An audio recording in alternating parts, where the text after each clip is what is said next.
O conto a seguir foi lido especialmente aos que possuem alguma limitação à leitura, tais como os deficientes visuais, os dislexos, os idosos, entre outros.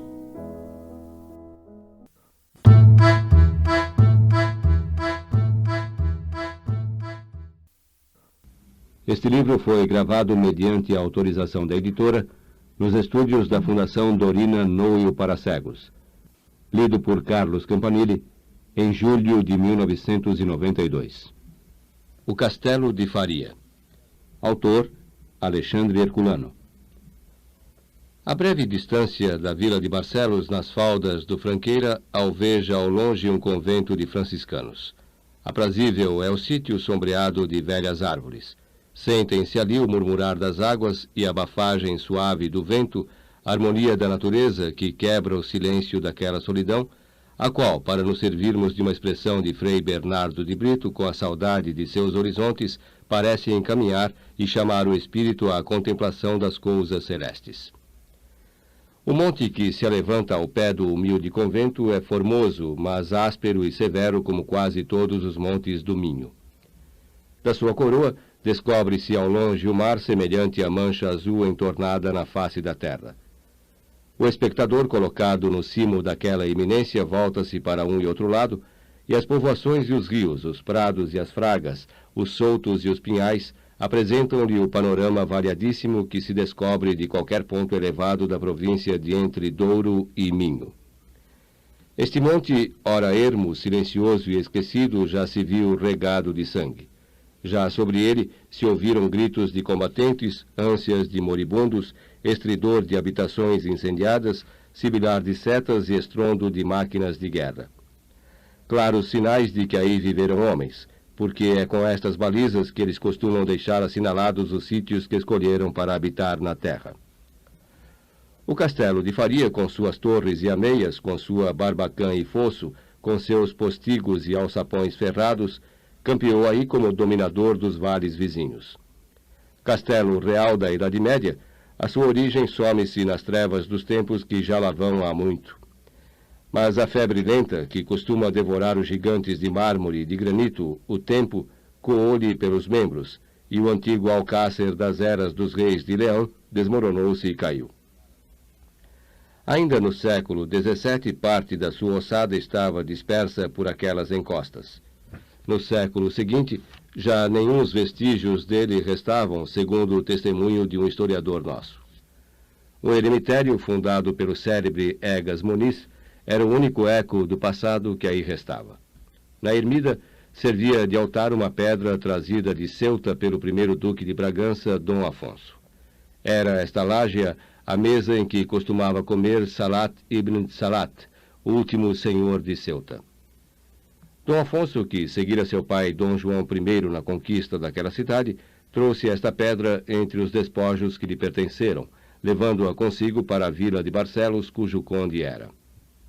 De mesa de banquetes mouriscos, converteu-se essa pedra em ara do cristianismo. Se ainda existe, quem sabe qual será o seu futuro destino. Serviram os fragmentos do castelo de Faria para se construir o convento edificado ao sopé do monte. Assim se converteram em dormitórios as salas de armas, as ameias das torres em bordas de sepulturas, os umbrais das balesteiras e postigos em janelas claustrais. O ruído dos combates calou no alto do monte e nas faldas dele alevantaram-se a harmonia dos salmos e o sussurro das orações. Este antigo castelo tinha recordações de glória. Os nossos maiores, porém, curavam mais de praticar façanhas do que de conservar os monumentos delas. Deixaram, por isso, sem remorsos, sumir nas paredes de um claustro pedras que foram testemunhas de um dos mais heróicos feitos de corações portugueses. Reinava entre nós Dom Fernando. Este príncipe, que tanto degenerava de seus antepassados em valor e prudência, fora obrigado a fazer paz com os castelhanos depois de uma guerra infeliz, intentada sem justificados motivos, e em que se esgotaram inteiramente os tesouros do Estado. A condição principal com que se pôs termo a esta luta desastrosa foi que Dom Fernando casasse com a filha del Rei de Castela.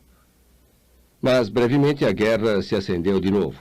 porque Dom Fernando, namorado de Dona Leonor Teles, sem lhe importar o contrato de que dependia o repouso dos seus vassalos, a recebeu por mulher com a afronta da princesa castelhana. Resolveu-se o pai a tomar vingança da injúria, ao que o aconselhavam ainda outros motivos. Entrou em Portugal com o exército e, recusando Dom Fernando aceitar-lhe batalha, veio sobre Lisboa e cercou-a. Não sendo o nosso propósito narrar os sucessos deste sítio, volveremos o fio do discurso para o que sucedeu no Minho.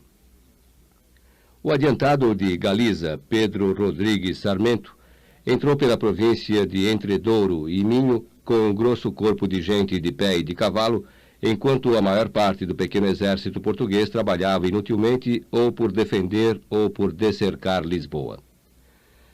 Prendendo, matando e saqueando, veio adiantado até as imediações de Barcelos, sem achar quem lhe atalhasse o passo. Aqui, porém, saiu-lhe ao encontro Dom Henrique Manuel, conde de Ceia e tio del rei Dom Fernando, com a gente que pôde ajuntar. Foi terrível o conflito.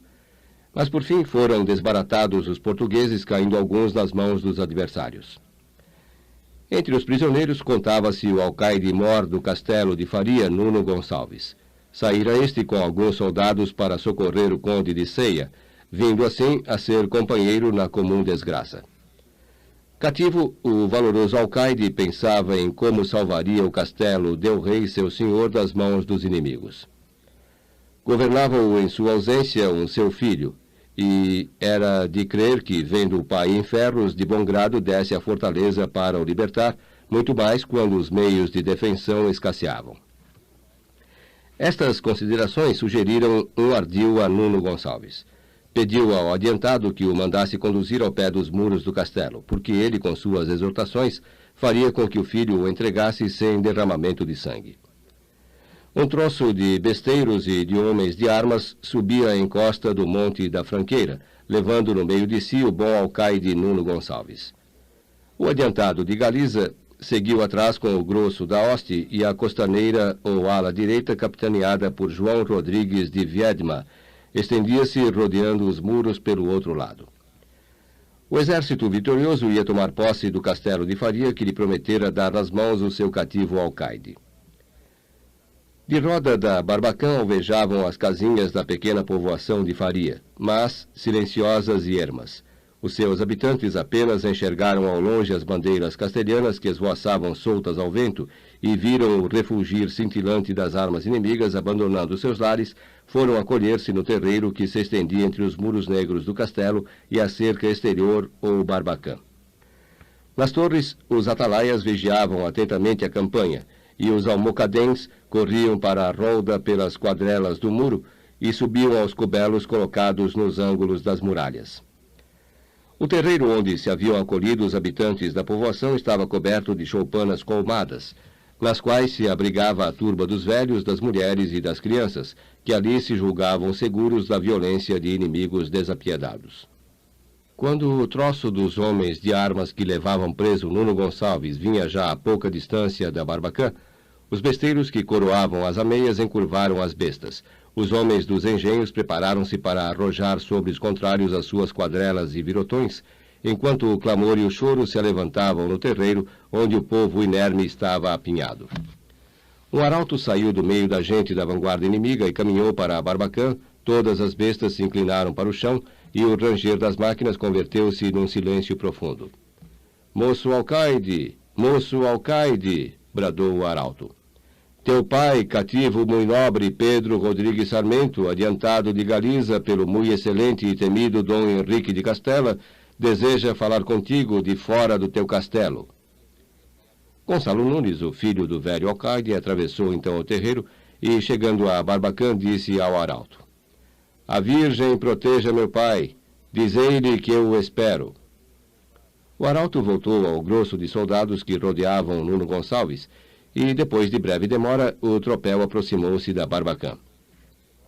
Chegados ao pé dela, o velho guerreiro saiu dentre seus guardadores e falou com o filho: "Sabes tu, Gonçalo Nunes, de quem é esse castelo, que, segundo o regimento de guerra, entreguei à tua guarda quando vim em socorro e ajuda do esforçado conde de Ceia?" "É", respondeu Gonçalo Nunes. é de nosso rei e senhor Dom Fernando de Portugal, a quem por ele fizeste preito e menagem. Sabes tu, Gonçalo Nunes, que o dever de um alcaide é de nunca entregar por nenhum caso o seu castelo a inimigos, embora fique enterrado debaixo das ruínas dele? Sei, ó meu pai, prosseguiu Gonçalo Nunes, em voz baixa para não ser ouvido dos castelhanos que começavam a murmurar. Mas não vês que a tua morte é certa, se os inimigos percebem que me aconselhaste a resistência? Nuno Gonçalves, como se não tivera ouvido as reflexões do filho, clamou então. Pois se o sabes, cumpre o teu dever, alcaide do castelo de Faria. Maldito por mim, sepultado sejas tu no inferno como Judas o traidor, na hora em que os que me cercam entrarem nesse castelo sem tropeçarem no teu cadáver. Morra! Gritou o almocadém castelhano. Morra o que nos atraiçoou! E Nuno Gonçalves caiu no chão atravessado de muitas espadas e lanças. Defende-te, alcaide! Foram as últimas palavras que ele murmurou. Gonçalo Nunes corria como louco ao redor da Barbacã clamando vingança. Uma nuvem de flechas partiu do alto dos muros. Grande porção dos assassinos de Nuno Gonçalves misturaram o próprio sangue com o sangue do homem leal ao seu juramento. Os castelhanos acometeram o castelo. No primeiro dia de combate, o terreiro da Barbacã ficou alastrado de cadáveres tisnados e de colmos e ramos reduzidos a cinzas. Um soldado de Pedro Rodrigues Sarmento tinha sacudido com a ponta da sua longa chuça um colmeiro incendiado para dentro da cerca. O vento suão soprava nesse dia com violência, e em breve os habitantes da povoação que haviam buscado o amparo do castelo pereceram juntamente com as suas frágeis moradas. Mas Gonçalo Nunes lembrava-se da maldição de seu pai. Lembrava-se de que o vira moribundo no meio dos seus matadores, e ouvia a todos os momentos o último grito do bom Nuno Gonçalves. Defende-te, alcaide! O orgulho Sarmento viu a sua soberba abatida diante dos torvos muros do castelo de Faria. O moço alcaide defendia-se como um leão, e o exército castelhano foi constrangido a levantar o cerco.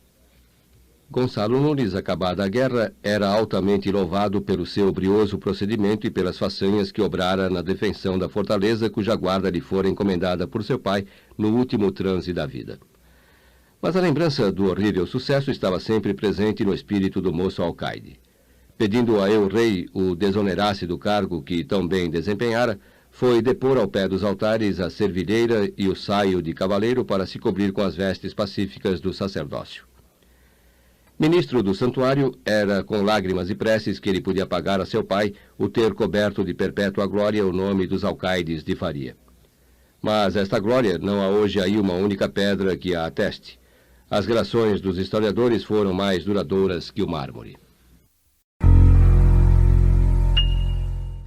Para ler este conto, acesse www.poeteiro.com